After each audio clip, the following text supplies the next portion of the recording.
हमारे YouTube channel Dharavi music को लाइक share subscribe करना ना भूलें। मोरी बारी में कतार लगाए हैं इटूरा पाकी हवना तबे चाहता का चटनी बनाए के मारे अरे घरे रे मारे का तोता की हवना बहुत मोरी बारी में बता तेरा पाकी हवना घरे रे मारे का तोता की हवना मोरी बारी में बता तेरा पाकी हवना घरे रे मारे का तोता की हवना घरे रे मारे का तोता की हवना घरे रे मारे का तोता की हवना घरे रे मारे का तोता की हवना घरे रे मारे का तोता की हवना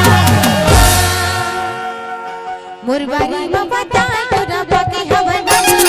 घरे रे मारे का तोता की हवना मोरी बारी में बता तेरा पाकी हवना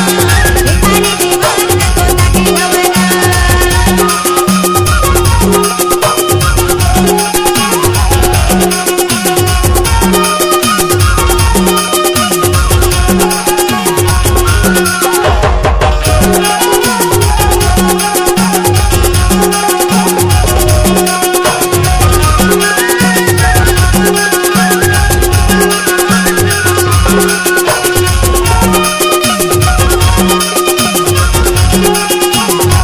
उमाकांत धार्मिक म्यूजिक आपका हार्दिक स्वागत करता है।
उमाकांत धार्मिक म्यूजिक आपका हार्दिक स्वागत करता है।